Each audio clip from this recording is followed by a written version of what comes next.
조선야담 이야기 시작합니다. 옛날 옛적 강원도 영월에 이연이라는 낭자가 살았습니다. 이연 낭자는 어릴 때부터 용모가 뛰어나고 행실이 올고다.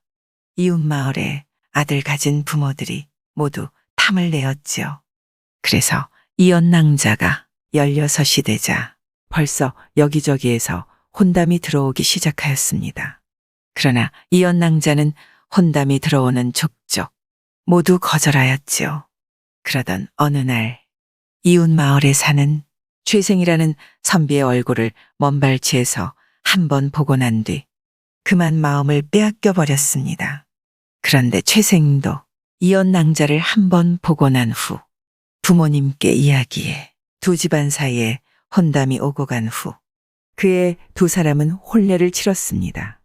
혼인 후 두 사람의 금실이 얼마나 좋은지 보는 사람마다 부러움을 살 지경이었죠. 최생도 이연 낭자를 아껴 온종일 아내의 곁을 떠날 줄 몰랐으며 이연 역시 남편을 하늘처럼 섬겼습니다. 그러나 혼례를 한 지 3년이 지났지만 둘 사이에는 아직 아이가 생기지 않았지요. 그래서 이연의 시집과 친정에서는 아이를 가지는데 좋다는 약이란 약은 모두 지어 먹여보았지만 헛수고였습니다. 혼례를 치른 지 4년째가 되던 해 멀쩡하던 최생이 어느 날 갑자기 알아눕더니 며칠 만에 그만 숨을 거두고 말았지요. 이연은 남편이 죽자 자기도 따라 죽겠다며 방 안에서 목을 메었지만 마침 하인의 눈에 띄어 간신히 목숨을 건졌습니다. 그로부터 2년 후 어느 날 이연이 친정에서 불러갔더니 어머니가 아버지와 함께 앉아서 말했지요. 얘야, 이제 너도 그만 재혼을 하거라. 아직 나이도 젊고 아이도 없으니 너만 마음 먹으면 아직 총각한테라도 다시 시집을 갈 수가 있다. 그리고 너의 시댁에서도 너만 좋다면 다른 곳으로 시집을 보내겠다고 우리와 약속을 했단다. 그러나 그 말을 들은 이연은 펄쩍 뛰며 말했습니다. 어머니, 그이가 세상을 떠난 지 얼마나 지났다고 벌써 그런 말씀을 하세요? 전 이대로 그냥 시댁에서 살 거예요. 죽으면 죽었지. 재혼 같은 건 절대로 안 해요. 아니, 못해요. 딸아이의 완강한 태도에 어머니 아버지도 그만 입을 다물어 버렸죠. 그런데 이연 낭자가 시집으로 돌아오니 시어머니가 다시 그녀를 불러 앉혀놓고 말했습니다. 우리가 너 보기가 하도 딱해서 그런다. 이제 겨우 20살을 갓 넘겼잖니? 내가 죽은 내 아들을 생각하여 정절을 지키는 것도 좋다만 아직 한창인 여인이 앞으로 남은 세월 동안 외로이 지내는 것도 우린 바라지 않는다. 그러니 일찌감치 재혼해서 이 집을 나가거라. 이연은 그 말을 듣고 너무나 섭섭하고 억울한 나머지 그만 울음을 터뜨려 버리고 말았습니다. 친정에서도 시집에서도 자기를 믿어주지 않는 어른들이 정말 너무나 밉고 야속했던 것이죠. 다음 날 이연은 이웃 마을에 도자기 굽는 사람을 찾아갔습니다. 그리고는 그 도공에게 부탁하여 죽은 남편의 흙인 형을 하나 빚었지요. 그것은 작은 술병만한 크기였는데 도공은 흙인 형을 다 빚고 난 뒤 물었습니다. 유약을 발라 불에 구우면 더 매끈해집니다. 그렇게 할까요, 마님? 아닙니다. 그냥 이대로가 좋습니다. 유약을 발라 구워내면 매끈한 게 보기에는 좋을지 몰라도 차가워 보여서 싫습니다. 이렇게 하여 이연은 남편의 흙인형을 들고 집으로 돌아왔지요. 그리고 그 인형을 시어머니께 내보이며 말했지요. 어머님, 앞으로 다시는 저를 다른 데로 시집 보낼 생각은 마세요. 앞으로 이 인형을 죽은 그이의 화신인 양 방 안에다 두고 그냥 살겠어요. 이연의 말을 들은 시어머니는 며느리의 태도에 더는 할 말을 잃고 말았지요. 그날부터 이연은 남편의 인형을 모시기 시작했는데 살아있을 때처럼 매 끼니 때마다 식사를 갖다 바치고 아침 저녁으로 인사를 드렸습니다. 그러던 어느 날 밤 잠을 자기 위해 자리에 누웠던 이연은 깜짝 놀라 일어났지요. 방 한 곳에 놓아둔 남편의 흙인형이 갑자기 움찔움찔하고 움직이기 시작하는데 인형이 기지개를 한 번 켜자 갑자기 사람의 키만큼이나 늘어났고 바로 생전의 남편과 똑같은 모습이 되어버렸습니다. 놀란 이연은 바깥으로 도망을 치기 위해 자리에서 벌떡 일어나 방문을 열어젖히는데 그때 생전 남편의 목소리가 들려왔지요. 도망가지 마오. 분명히 남편의 목소리였습니다. 그러나 이연은 두려움에 문고리를 잡고 말했지요. 귀신이면 어서 여기에서 나가세요. 여기는 산 사람의 집이지 죽은 사람이 있을 곳이 아니에요. 그 말에 남편이 대답했습니다. 그렇소. 나는 이미 죽은 사람이고 분명히 귀신이요. 그러나 여보, 나는 당신을 놀래게 하기 위해 온 게 아니요. 나는 염라대왕의 특별한 배려로 여기에 온 것이오. 네? 귀신인 남편이 말했지요. 자신이 일찍 죽어버린 이유는 하늘이 자신으로 하여금 대를 잊지 못하게 하기 위함이었다고. 왜냐하면 예전에 죽은 최생의 할아버지가 생전에 남들에게 몹쓸 짓을 많이 하여 하늘에서 최생 집안의 대를 끊어버리려 한 것이었지요. 그러나 저승에서는 최생이 죽고 나서도 흙인 형까지 빚어가며 죽은 남편을 섬기는 이연의 수절을 가련하게 여겼고 염라대왕은 그녀의 눈물겨운 수절을 보다 못해 마침내 결정을 내렸던 것이었습니다. 다시 최씨 집안의 대를 이어주기로 말이죠. 그래서 나는 한 집안의 충의와 정절을 지키는 사람이 있으면 그 영광이 조상에게까지 미친다는 사실을 보여주기 위해 다시 이곳에 온 것이오. 그것도 귀신의 몸으로 말이오. 그러니 나를 물리치지 마오. 이연은 그제야 자신의 정성이 저승에까지 미쳤음을 알고 귀신인 남편에게 다가가 그의 품에 안겼습니다. 아무리 귀신이지만 남편의 몸은 여전히 따뜻하고 포근했지요. 그리고 그날 밤 이연은 살아있을 때와 마찬가지로 귀신과 함께 한 이불을 덮고 몸을 섞었고 남편이 이불에서 나와 다시 흙인형이 되어 돌아간 것은 새벽을 알리는 첫 닭이 울 무렵이었습니다. 그렇게 남편의 귀신이 밤이면 왔다가 새벽이면 돌아가기를 한 달 가까이 했을 무렵이었지요. 마침내 이연의 뱃속에 아기가 들어섰습니다. 아기가 생긴 것을 안 남편은 마지막으로 흙인형 속으로 돌아가면서 말했지요. 뱃속에 든 아기는 분명히 나의 자식이요. 이것으로 염라대왕이 베푼 내 임무는 끝났소. 이제는 영영 이별이요. 부디 내 아기를 잘 키워주오. 이연은 떠나가는 남편의 품에 안겨 한없이 눈물만 흘렸습니다. 그러다 첫 딸기 울자 남편은 흙인형 속으로 되돌아가더니 그 길로 다시는 나타나지 않았지요.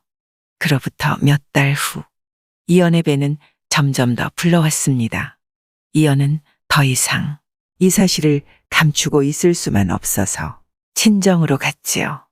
그리고 친정어머니에게 그동안의 일을 모두 털어놓았습니다. 그러나 어머니는 딸의 말을 믿을 수도 믿지 않을 수도 없었지요. 어머니는 이웃 사람들이 알까 두려워 일단 딸을 방 안에 가두어 놓았고 그 사이 딸의 시댁으로 가서 그동안의 딸의 행적을 요모조모 알아보았습니다. 그러나 아무리 살펴보아도 딸이 함부로 몸을 내돌린 흔적은 없었지요. 그로부터 몇 달 후 이연은 마침내 아기를 낳았고 아이는 똘똘하게 생긴 사내아이였지요. 어머니는 이 사실을 딸의 시댁에 가서 알렸습니다. 그러자 시댁에서는 시어머니와 시누이들이 모두 나서서 말했지요. 그 아이가 죽은 우리 아이의 아들을 낳았단 말이요? 그걸 지금 우리가 믿으라고 하는 말이요? 과부가 아기를 낳다니. 그것도 귀신의 아기를. 정말 누가 들을까 두렵습니다. 그러니 그 아기를 키우든 말든 우리와는 아무런 상관이 없어. 그 아이는 이제 우리 집 며느리가 아니요. 하는 수 없는 일 아니겠습니까? 다시 집으로 돌아온 어머니는 딸과 상의하여 아기를 방 안에서만 키우기로 했습니다. 바깥에는 아기의 울음소리조차 새어나가지 못하도록 철저하게 막고 집안의 사람들에게는 입단속을 단단히 시켰지요. 그로부터 다시 1년이 지났습니다. 발 없는 말이 천리를 간다고 과부인 이연이 아기를 낳았다는 소문은 이미 이웃에 자자하게 퍼져버렸죠. 집안의 하인들 사이에는 이제 비밀도 아니었습니다. 이연의 어머니는 보다 못해 딸이 어떻게 해서 아기를 낳게 되었는가를 만나는 사람마다 자세히 이야기해 주기 시작했지만 어머니의 이야기를 들은 사람들은 그 자리에서 돌아서자마자 킬킬거리며 비웃기 시작했습니다. 세상에 처녀가 애를 베도 할 말이 있다더니 이건 그것보다 한 수 더 뜨네. 그러게 말이에요. 차라리 그냥 hulgin형의 자식을 낳았다고 하면 웃고나 말지. 귀신의 신 hulgin형의 자식을 낳았다니? 그걸 지금 우리더러 믿으라고 하는 말인가? 나 정말 듣다. 귀신의 자식을 낳았다는 말은 듣는 게 처음일세. 귀신의 아이를 낳다니 귀신의 자식을 낳았다는 소문은 이렇게 얼마 가지 않아서 온 고을에 쫙 퍼져서 마침내 고을 사또의 귀에까지 들어가게 되었죠. 사또는 이 이야기를 듣고 말했습니다. 현숙해야 할 양반집 며느리가 귀신의 아이를 낳다니? 이것은 그냥 웃고 넘길 일이 아니다. 이런 소문을 그냥 방치해두면 민심이 흉흉해져서 앞으로 어떤 사람이 또 어떤 일을 저지르고 귀신의 이유를 가져다 붙일는지 알 수가 없다. 그래서 내 이 일의 진상을 밝혀 앞으로 다시는 이런 괴이적은 소문이 들리지 않도록 할 것이다. 당장 그 여인을 잡아들여라. 이렇게 하여 마침내 이연은 관가에 끌려가 재판을 받게 되었습니다. 사또는 먼저 이연에게 자세한 이야기를 들은 뒤 시댁 식구들을 불러서 물어보았죠. 시댁 식구들은 며느리의 행실에 대해서는 잘 알 수는 없어도 hulgin형을 방 안에 두고 잔 것만은 틀림없다고 증언했습니다. 그것은 시댁의 하인들도 마찬가지였죠. 아씨께서 밤마다 hulgin형을 방 안에 두고 잔 것만은 틀림없는 사실입니다. 맞습니다. 그리고 저희는 아씨께서 외간 남자와 만나는 것 또한 한 번도 본 적이 없습니다. 그리고 이웃 사람들의 증언도 마찬가지였습니다. 사또는 일단 이연을 집으로 돌려보내고 관속들과 의논을 했지요. 며칠 후 사또는 다시 이연을 불렀는데 이번에는 아기와 함께 hulgin형도 들고 나오라고 일렀습니다. 마침내 관가의 재판정에는 아기를 아는 이연이 hulgin형을 들고 나와섰지요. 사또가 말했습니다. 오늘은 두 가지의 실험을 해보겠다. 먼저 아이를 양지 쪽에 세워라. 귀신의 자식은 그림자가 없다고 한다. 만약 아이의 그림자가 바닥에 생긴다면 저 아이는 귀신의 자식이 아니라 외간 남자의 자식이다. 세우거라. 사또의 명령이 떨어지자 이연은 아이를 안고 일어서며 속으로 빌었습니다. 제발 아이의 그림자가 생기지 않기를 말이죠.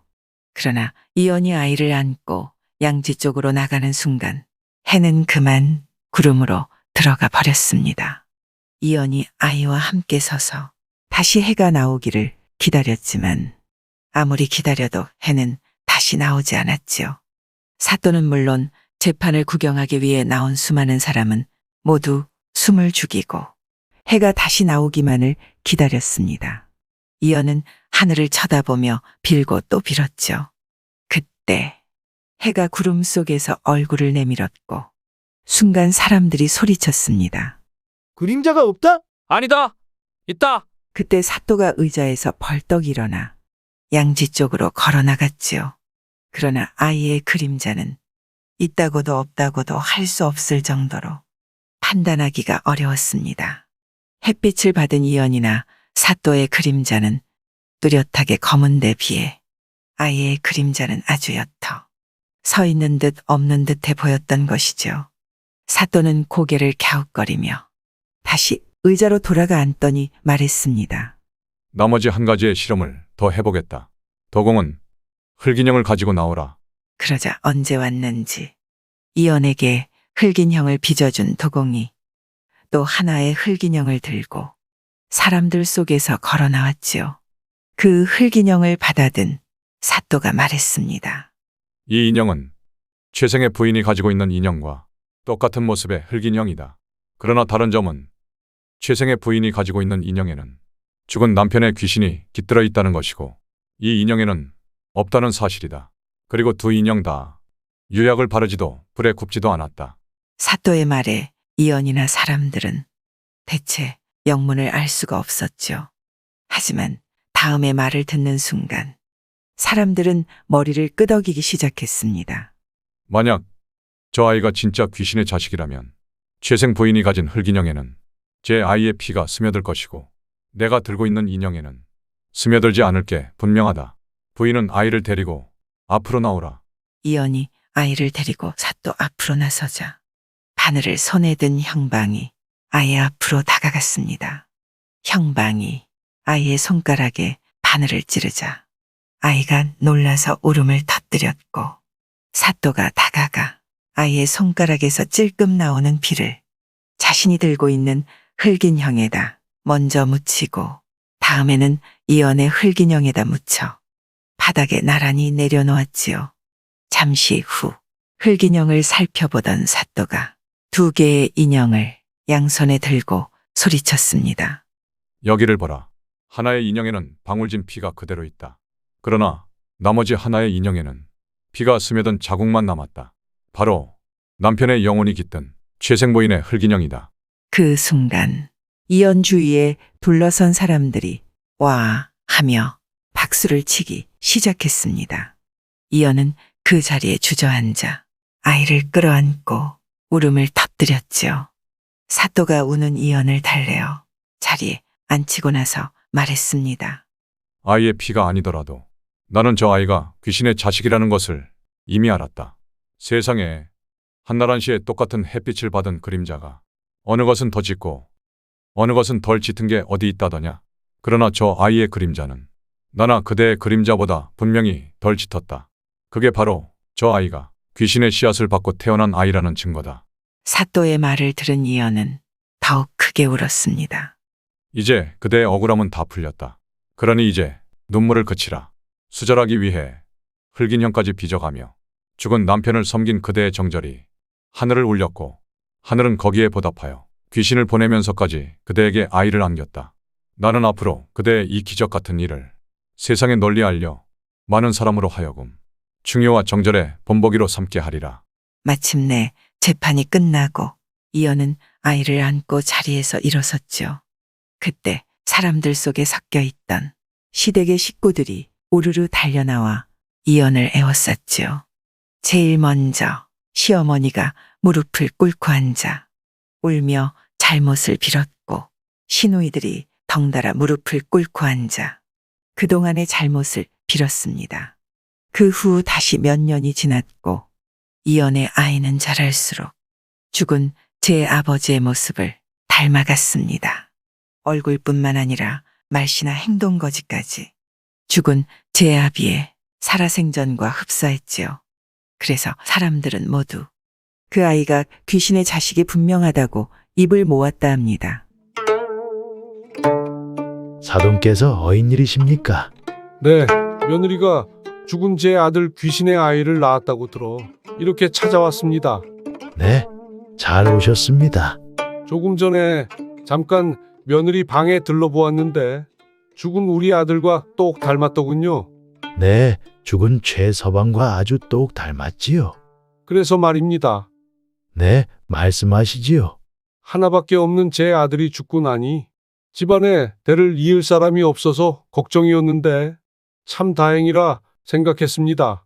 하나 사람들이 모두 우리 며느리가 귀신의 아이를 낳았다고 거짓말을 한다고 수군대니 그것 또한 가슴 아픈 일 아니겠습니까? 그래서요. 이 고을에 새로 부임한 사또가 제 먼 친척입니다. 오늘 그를 만나 이 일을 잘 처리하도록 하겠습니다.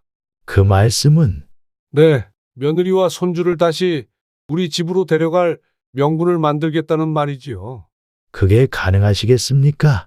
네, 생각해둔 바가 있습니다. 구독과 좋아요와 함께 오늘도 좋은 날 되세요.